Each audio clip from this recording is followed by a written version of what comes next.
Welcome to the AGF podcast for the American Grappling Federation. I'm Brandon Quick, co-founder of AGF and today's host. I'll be interviewing Bruno "Tank" Mendes, co-founder and one of the presidents of the Soul Fighters Jiu-jitsu Association, based out of Allen, Texas, about 15-20 minutes north of Dallas.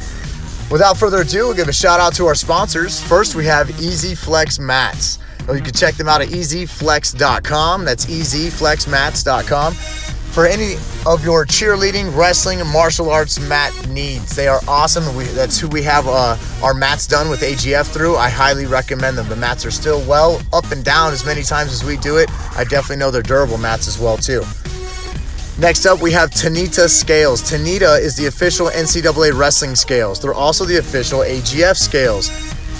Make your weight on point. Know exactly what you are. Check out Tanita.com. That's TANITA.com. Make weight. Don't get disqualified. Last but not least, we have BJJ Tees and Just Roll. Just Roll has been with us for 5.5 years. If you're checking out any of the BJJ merchandise in the scene, you've probably seen Just Roll. One of the main sponsors of AGF. Check them out on Instagram and Facebook underneath BJJ Tees and Just Roll.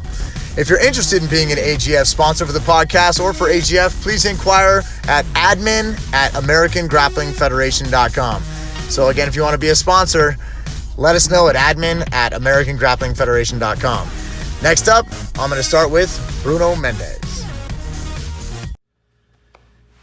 AGF podcast. I am here with Professor Bruno Mendes.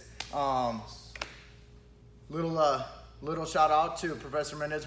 Bruno Mendes is his name. Most people, I would say, as an introduction, know you as Tank. Tank, yes. And obviously the other Mendes duo, right? His brother being Tanquinho, UFC fighter now. I mean, I knew him before he was UFC fighting, but Mr. Unsweepable, I would say, right? President. I don't know if president's the right word. Co-founder. Because you'll explain the organization a little bit more later. Of Soul Fighters. Soul Fighters came into the Dallas-Fort Worth area. It's kind of the headquarters now, so I've gotten to know a lot of the guys.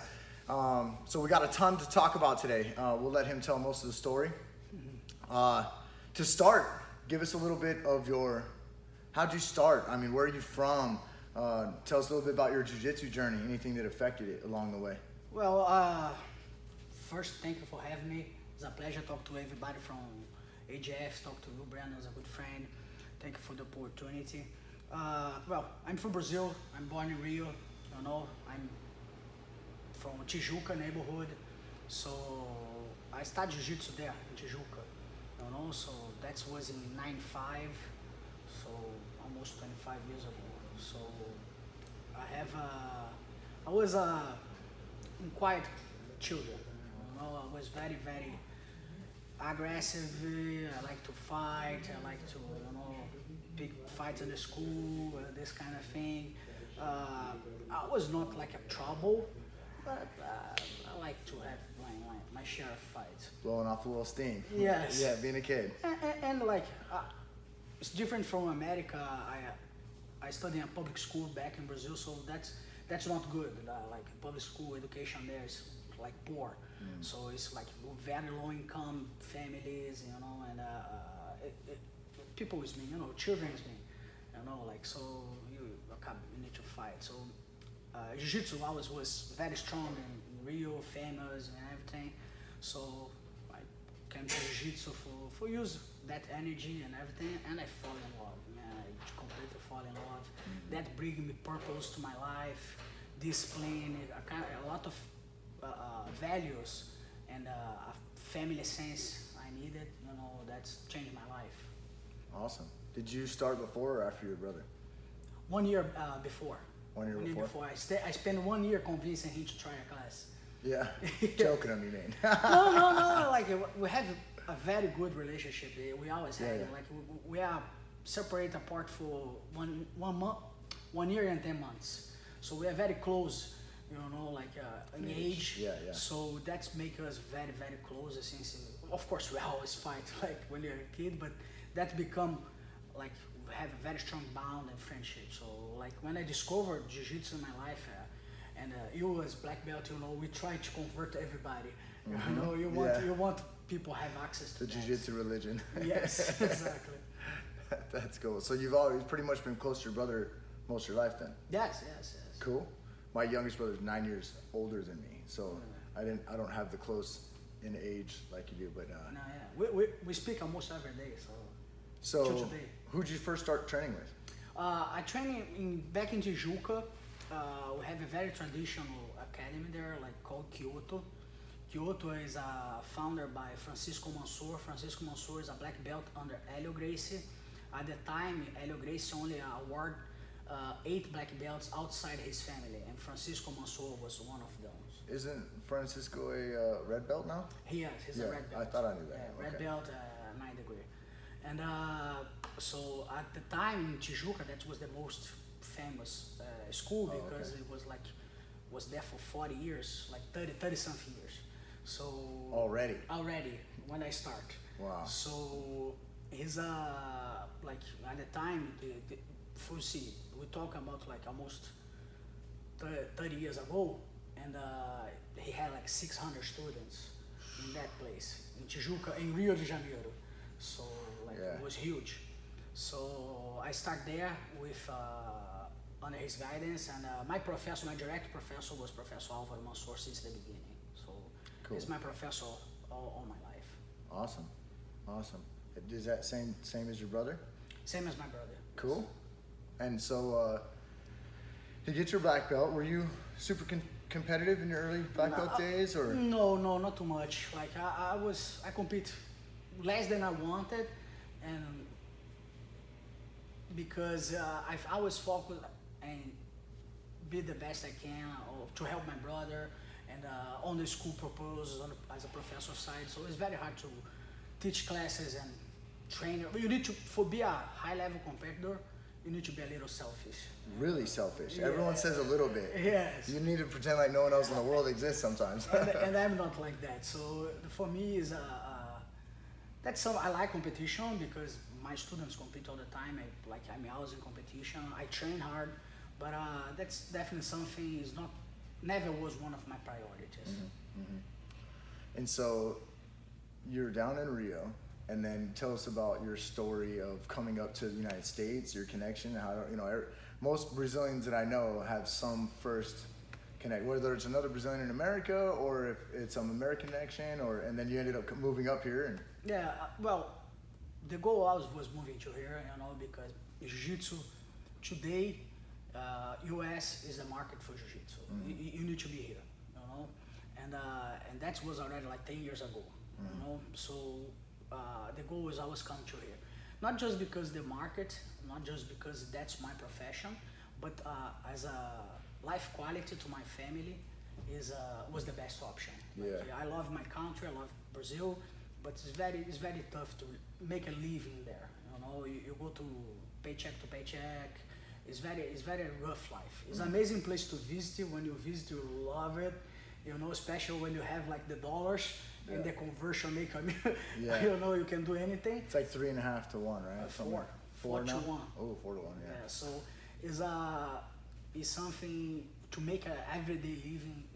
Like I had like a pretty successful school there, more than 130 students, and man, I didn't save one penny. Do you know what nowadays, like how much they charge for, I know there's going to be more low and high size, and they've even got projects for the favela type stuff, but what's an average jiu-jitsu class in Brazil? Honestly, I don't know. I don't know because I'm not like there anymore.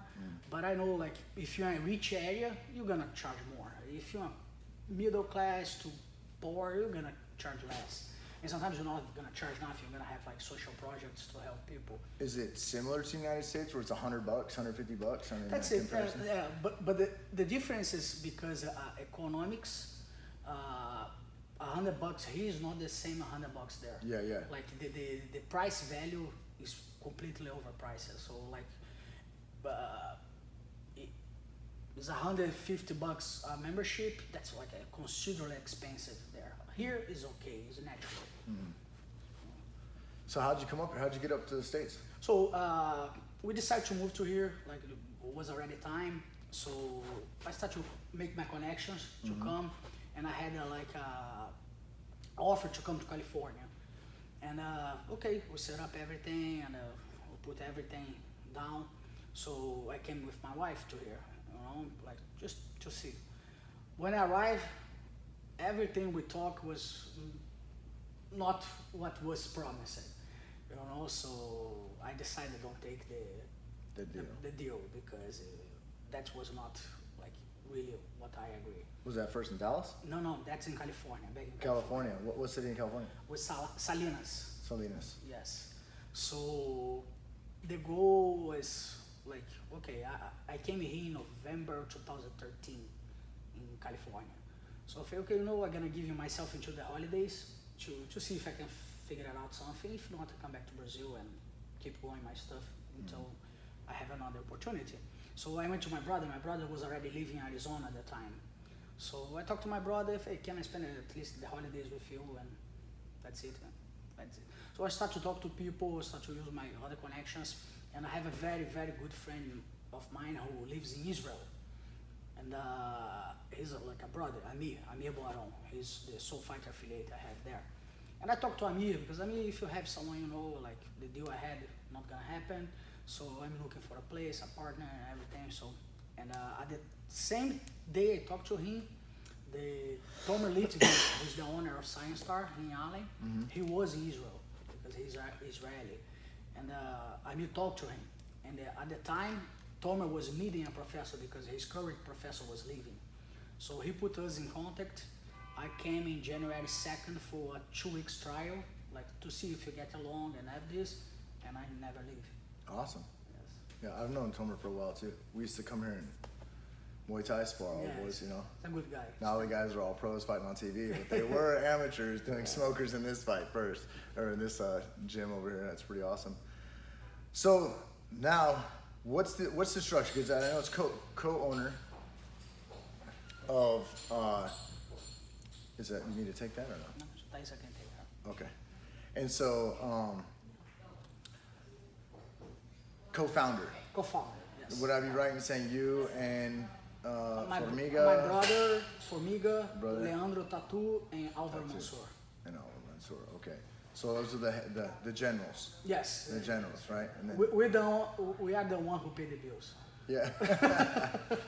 So you guys, as a local guy in Dallas, for you guys who don't know, Allen is a part of Dallas, Texas suburb. I also live in a suburb in between Dallas and Fort Worth by the airport.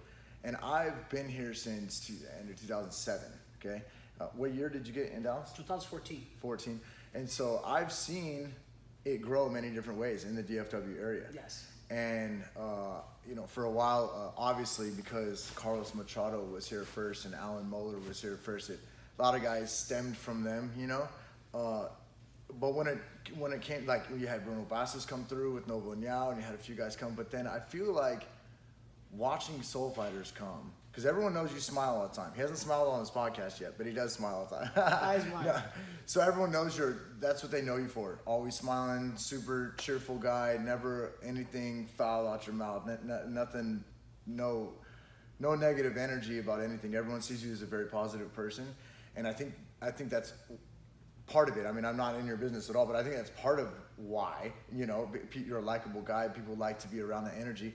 But then you guys have solid jiu-jitsu. I mean, you got Joao Hosha here. I've done seminars with your brother here. You get so many guys, Formigas now here, and it trickles down from that. I mean, I saw Joao's brother kill it the other weekend too, so there's a lot of guys that maybe not quite at Joao's level or popularity, but there's a ton of legit dudes. Marcus Allantes, he's one of my good friends. He's been to my school a bunch. I've been to his school a bunch.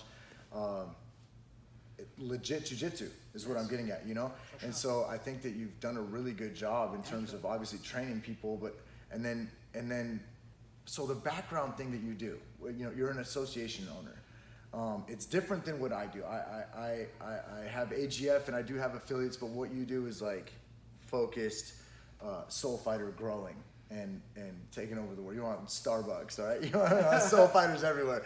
That's the goal. My friends in Mississippi, Anthony Mitchell, one of my top refs, my boy's gone with me to Europe, Wayne Knudsen, right? Yes. From Shreveport, Josh Mancuso down in Louisiana. So that region's even getting it. Joshua Harper is another one of my refs, right? It's like from Georgia. Yeah, so like and I see it's not just DFW, No, So tell me about the focus. Tell me about what you do outside of teaching jiu-jitsu, kind of like we were talking about earlier. Yeah, like teaching jiu-jitsu is the easy part. Being on the mat is the easy part. So through the years, I need to learn to how to be a businessman and become a businessman to bring soul fighters to the level I have the goal and I have the vision. Not just me, but all the founders of Soul Fighters. We have the same vision for Soul Fighters.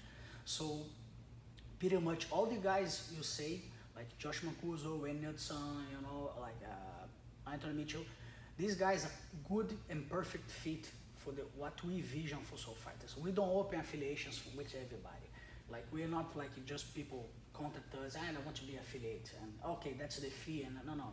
We do a research, we see if we can use that guy in a good way in Soul Fighters, and if Soul Fighters fit that guy profile. So that's the step one. And my job is doing that for what I do. Formiga do that, my brother do that, all the founders, we do that. We expand Soul Fighters.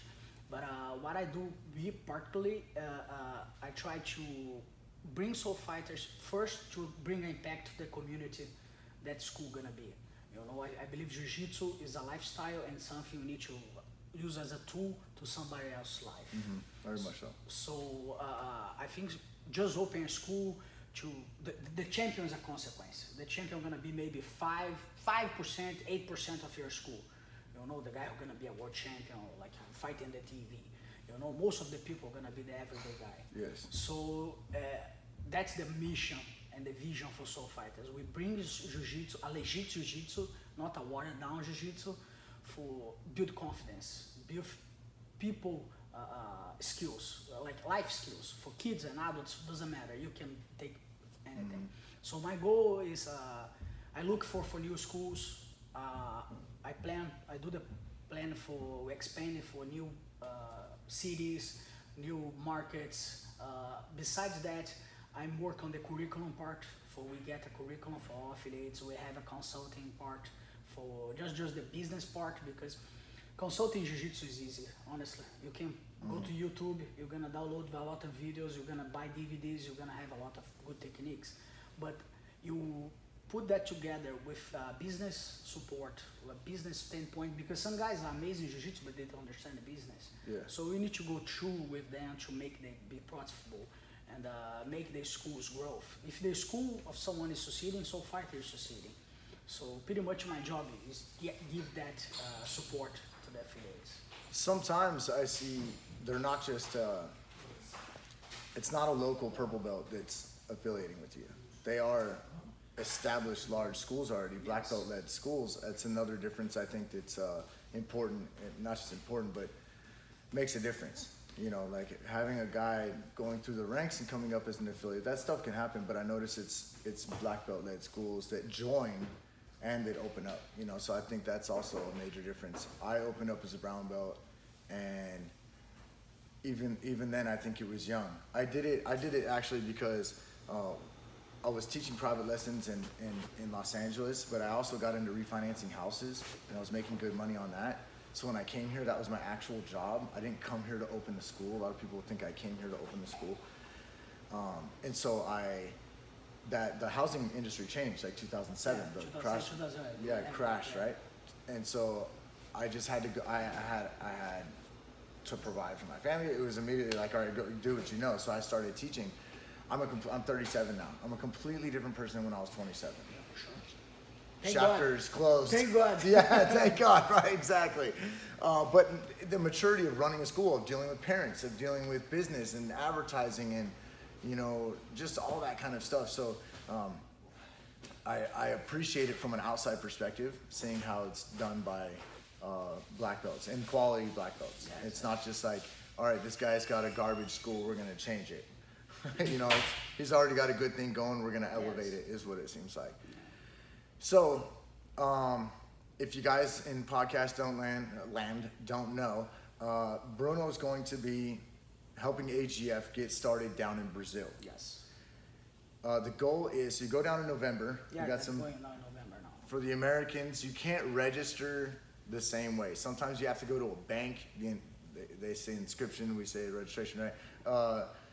It's just different. It's a different process. I've learned by trying to open business in Australia, doing it in euro dollars, and not just that, but each country within Europe is different. Yes.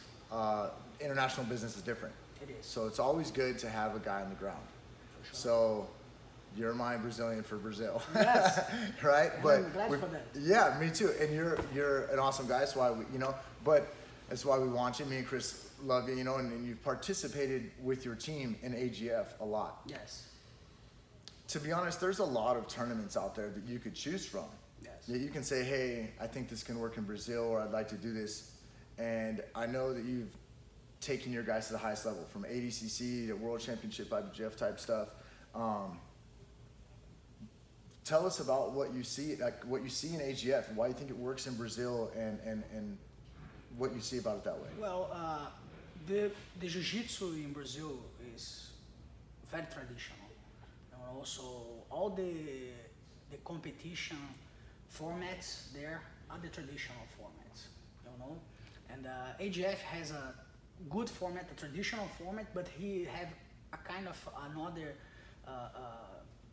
He uses some Americans do here. All the tournaments sometimes do the same thing you guys do, but the quality you guys have is way better. You guys run very professionally. You guys have a very good customer service. You guys are concerned to give a good experience to people. Not just collect the dollars and put like some mats and people brawl. I appreciate that. Some people don't really pay attention to that. No, that's one of the reasons I do AGF. I don't do other tournaments. Like, I'm not gonna quote them, but which ones. Yeah, for sure. But because exactly for me, the experience is the best thing I can. How are you gonna convince a student to do tournaments if he has a crap experience? Yeah. Like he don't like the tournament. He spent 3 hours to do 3-4 hours to do between matches. So it's the kind of thing like harm jiu-jitsu.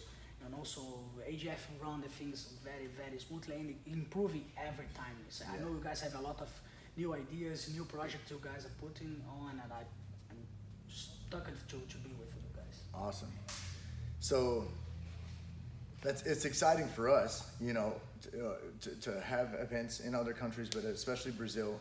As an American, Rio's the Mecca. It is. But everyone wants to go to Brazil. I've been to Brazil, cornered UFC fights in Brazil. From one of my black belts who was fighting down there. It's like almost like a sense of accomplishment. It is. Our first time in Europe was like, we did it internationally. I mean, shoot, the first time we did it outside of Dallas was, So, but going to Brazil, like I said, it's like the Mecca. It's where the home is for us. It is. I also want to do Japan. So like I know I got a lot of respect for Brazil, but I got a white flag with a red dot hanging in the gym too. That's one of my dream travels. Yeah. To go to Japan. Yeah, and so I want to do it there too. We've started a little bit in Australia, like I said, and in 2 days I go to Amsterdam. We have Belgium, Berlin, and Paris on deck for this year, for the rest of this year in Europe. But Brazil, hopefully, we don't want to put a date. A lot of times we don't like to put out information just in case it doesn't come to fruition in time. But we're shooting for February. February, yes. Okay, so we're shooting for February. Very excited for that. One of my goals, like we have with the black medal challenges, and we had with the absolute, like we did last year as well at nationals. The winner was flown to Amsterdam. Amsterdam, yes. And we had our European champion, Amari Dederman, flown to Tulsa to go to our nationals. Fought a huge. There's like 72 dudes in that bracket. Now we have the black medals that are going to all be competing at nationals. We didn't get to Brazil in time, so we couldn't do the all-around world championship like I wanted to. But that's what I'm excited for with Brazil too. I'm gonna start to bring Americans to Brazil, Europeans, but then also Brazilians up. I would like to get all groups, and then obviously Australia's next. So I would like to get South America, Australia, North America, and Europe going against each other. That's awesome. And to showcase it at first, and then, like I said, sense of accomplishment. But then, so the goal for us, so you guys know, is 2 in 2020, 5 in 2021. Perfect. Right? Let's do it. And I'm excited for that. So I know that other tournaments have gone to Brazil before. I know Naga's been there. A couple other people have been there, So we're excited, and you think they'll receive it well in Rio? I think yes. Everything I do with. Of course, I'm an optimist, but I'm a realist. So I know maybe we're gonna start a little small, and we're gonna grow because I believe on the quality, and especially in the format. When I say the format is like in America, for you guys, it's natural. You have like a double elimination brackets or a consolation match. Brazil, we pretty much don't have that. It's single elimination, like a AGF style all the way. Always was like that. And I believe that kind of format, especially for kids and new blue belts and new people who competing, you create a lot of competition edge. You create experience, you know. So that's something I believe gonna be a big hit in Brazil, because people are gonna start to realize, oh, okay, if I lose my first match, I'm gonna at least have one more and create more and do gi and no gi in the same event. And you create, when you see you did 8, 9 matches. Yeah. You know right now when we have a two-man bracket, yes, that the first match is for medals, yes, and then the kids get a 2-match minimum, so they would get a consolation match. Yes. If they have a 3 or 4-man bracket, it automatically is 2 men. Yeah. But when it gets to like 5, 6, 8, then those first round of people that lose, they get a consolation. Yeah. But what we're talking about doing now, so give me some feedback now that we're on the subject for Brazil. We're talking about making a 2-man bracket, best out of 3. I think because the kids' parents really hate it when one wins and then the other one wins. I know. So they're like best out of 3 every time. Honestly, I have mixed feelings about that, because honestly, in real life, sometimes you just have one chance. If you screw up, you screw up. So True. If you lose, you lose. So, but in 3-man brackets, with other organizations like AGF, you lose, you can come back and win, and then come back and win. But it's different than just me and you. Oh, okay. You know, I have another guy. You beat me, you went to the final. I'm gonna fight this guy, and I have a new chance. So it's different, you know.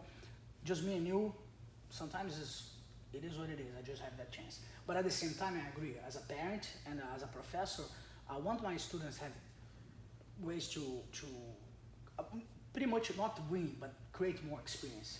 Sometimes he can, start a fight, have a huge mistake, and get tapped in 10 seconds. What he gonna take from that? Yeah. You're not gonna take nothing value. Oh, something he's gonna take for sure. Like those screwed up. But I want him to have more experience, especially when you after you make it like a business transaction. You buy that tournament. You buy to enter that tournament. So that's one of the main reasons we have a consolation match. It's just to like. And I completely agree.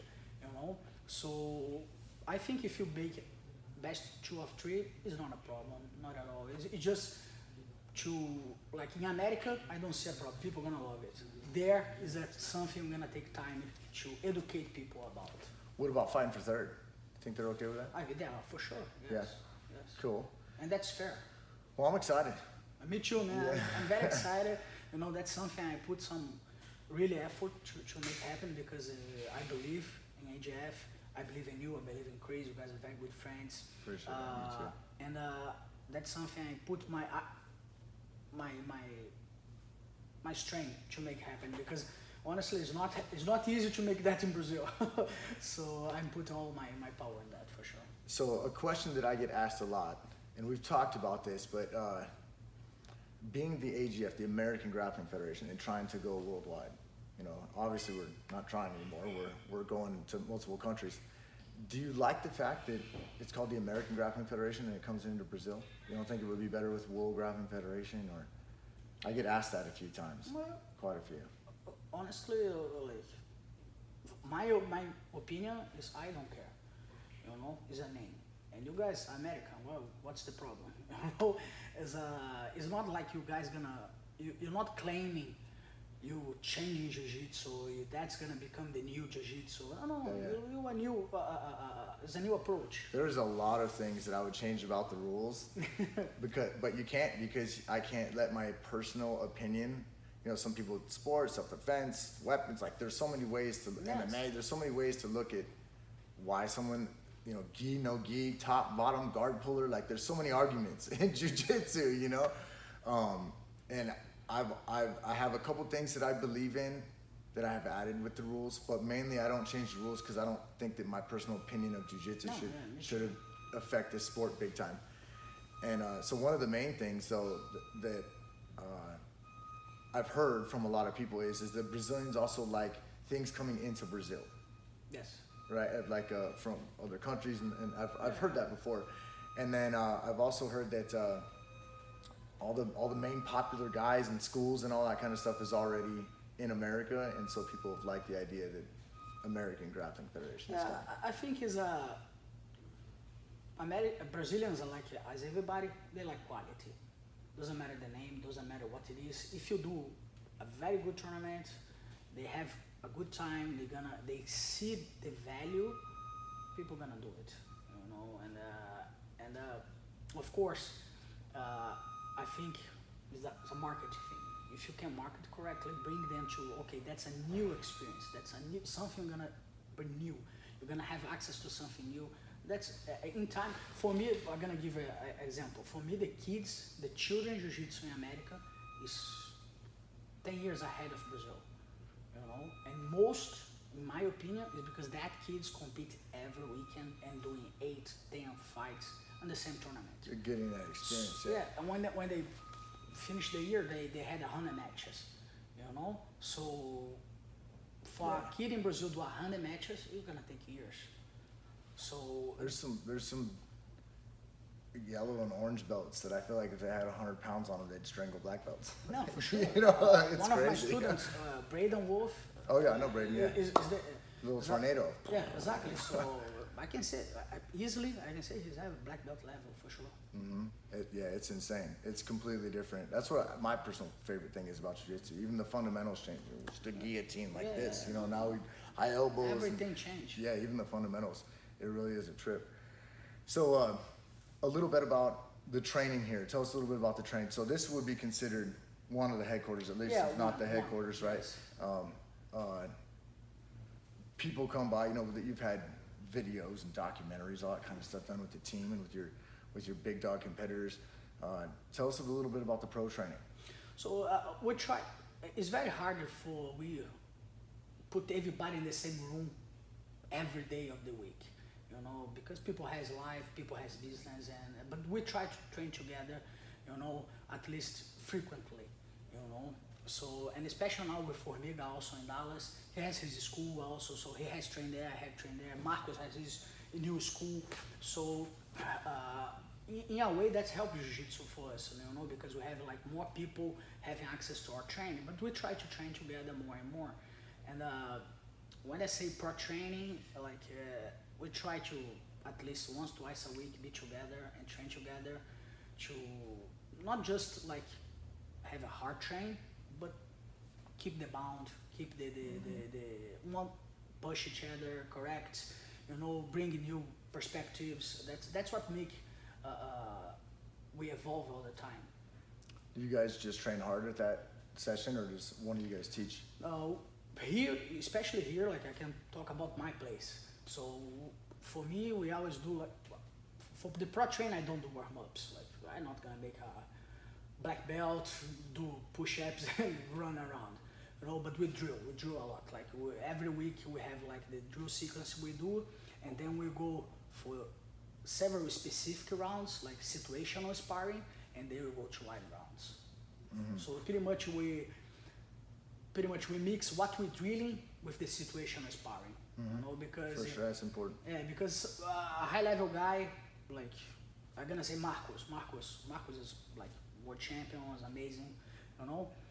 He has his game already. He's not gonna change. He can maybe change 1 or 2 things, but in his sparring session, he's gonna go to his best moves. So the situation is exactly for making him be out of his comfort zone, and that's what making him evolve. That's what making people evolve, and that's what I think that the biggest thing we do, like the situational sparring with the training. Yes. So, for example, let's say you're drilling omoplatas and you start from omoplata position. Is that what you're referring to? Yeah, it's pretty much like that. Or like single X entry. Do single X entry and single X sweeps as a drill. So the specific, we start on the single X, but through the rounds we change like grips, or I can use a determined grip and you need to use a determined, like or you're winning by 2 points, I'm behind. So we create scenarios when people need to explore what they can do and what cannot. That's excellent. I like that too. Positional fighting, I think, is a big part that a lot of people don't do. I think a lot of people teach and then they just roll. If you just roll, you're just gonna be tough. And, gonna be good in jiu-jitsu. I talked to you a tournament or two ago, a few months ago, about your kids, because I noticed your kids program is really good. Yes, thank you. You're welcome. You sat above me on a couple podiums a couple of minutes. I said, not next time, Bruno. I'm coming back full force. So, game recognizes game, right? We understand the quality. And I said, man, so what do you do? I'm always trying to just be a better teacher too. It's not just about technique. Drill, blah, blah. A couple of my guys, Donnie Blue has his orange belt, Yes. JR, they're sick. They drill all the way through kids class. Don't even roll. They drill with the adults class and then they roll. So they're like drilling to rolling ratio is really different. And I personally also believe in positional fighting. Yes. And so when I talked to you before, I believe, correct me if I'm wrong, you said that they do drilling and then a lot of situationals and not as much free roll at all. Exactly. Yes. And so you think that that's good when they go to For a tournament? tournament, but then like a full round of rolling, like go, just clap Yes, hands. because what I do is most of the classes are like that, like drilling, positional. They have some rounds, but it's most positional and drilling. But close to the tournament, I start to put more rounds. So I create the habit of they understand the timing. You have that time window to do things. So, but pretty much for a jiu-jitsu wise, for they get better, they only get better through the positional check. If you just roll, you're just gonna be tough. Jiu-jitsu, you learn in positional training. That's a good way to put it. You're just gonna be tough. Yeah. If I can give 10 rounds, I'm just gonna be tough, man. I'm gonna be a brawler. Yeah, like you said, the specific training sometimes can take a guy out of his element. Exactly. Yeah. But also, like, I guess that is a way to say it. What I'm saying is, like, it can take me out of my element both ways. Like, maybe I don't get omoplated a lot, so now we're training for the omoplata, but maybe I can't get, you're better than me, I can't get you in an omoplata while we're rolling, so we get to do it. A guy like my brother, when you're gonna see someone take my brother's back? It's hard. Oh yeah, any high level, like who will take Buchecha's back? So this guy needs to be every day in the gym someone in his back. Because when someone take his back, he needs to know what he's gonna do. He needs to know his body. He needs to know the time of the position. He needs to have. It can't be 6 months since he's been there. Exactly. Yeah. So that's something you need to be like jiu-jitsu. You only progress when you face frustration, when you're facing failure, and that's what a good gym needs to provide. If I'm the champion in the training, if I submit everybody on the mat, that's not mean I'm good in jiu-jitsu. That's mean that I'm the best guy in here. But someone out there is training more than me, and that's gonna come bite my ass. Yeah. There's always someone who's better at a position. Yes. That's awesome. So, tell us a little bit about where you guys are. What's your plans for the future? Do you have new places that are opening? Do you have? We what's just going on? we just announced one today, like in Belmont, Texas. Belmont. Patrick Head. Pat Head, yeah. Yes. Really? See, you guys get all the cool people. He's an amazing guy.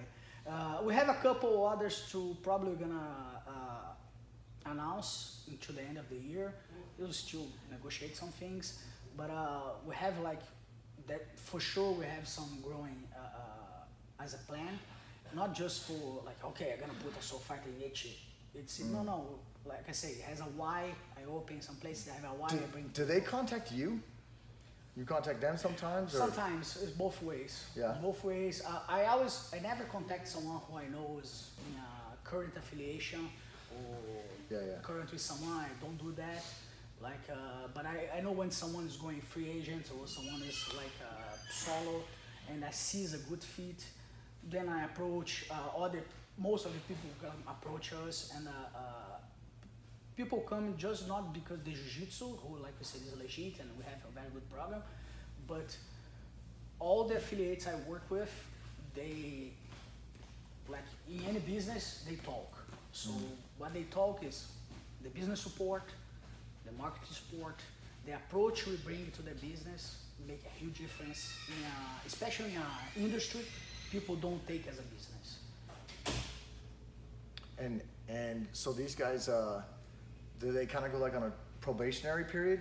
Like you talk and then it's like, all right, well, Yes. come visit me, start a relationship, Yes, you know? yes. Let's go to dinner. We do that. We flirt. Yeah, a little, yeah. Yeah, we do that. I do my background check on them, not just like a personal level, but schools and everything. That's good. That's a big issue right now these days. Yes. Yeah. And not just like for me, it need to be like a perfect fit, not a good fit. It should be a perfect fit for both ways. Because sometimes we are not what the person wants. You know, our visions are different. You know, and it's not about be a good jiu-jitsu. And I have things I need to do as a professor, as a business owner, as association, one of the association heads, because pretty much we try to provide to people for they make a living through jiu-jitsu and expand jiu-jitsu. So when I bring someone new, of course, like we start to talk. I want to see how he run business, how he run his everyday. They visit, we exchange. So after a period, we go forward. Cool. And pretty much I already have like, I'm gonna say sometimes it's 50-50. Okay, you in and you out. That's cool. Yeah, whenever I've gotten affiliates, I've usually taught a seminar sometimes too, you know, and like they'll come, especially in Europe. Like I would teach a seminar and then a guy would come. He was cool, you know, and then I come back the next time and then they're there again and then they end up trying, hey, you want to come to my place? Blah, blah, blah. I've started relationships that way. And I have had people come and go.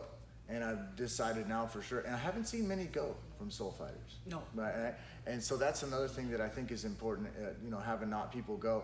And for me, it's just like concentrating on the quality. Yes. You know, and just trying to make everybody happy in every aspect that you can. I know it's not a easy thing to do. That's impossible. You know, yeah, for sure. But not, you know, and I try and help my guys in different ways. Now I've got AGF over in Belgium. I've got 3 affiliates over in Belgium, and you know, they work the tournaments, and you know, it's not a lot, but at least I try and put some money back to them, grow the excitement over there, and I think it helps grow the sport too, which in turn comes back to their people and competing, and it's a big, you know, circle of life for jiu-jitsu, you know. So I really enjoy that. Any last minute things you want to talk about, or social media shout outs, or? Pretty much like right now, besides everything I'm doing, like we talk, like for the association, because it's not just like consulting and give the guidance, but like we have like the website of the wholesale and retail we have for Soul Fighters gear. I am in charge of that also. What website is that? Soulfighters.shop.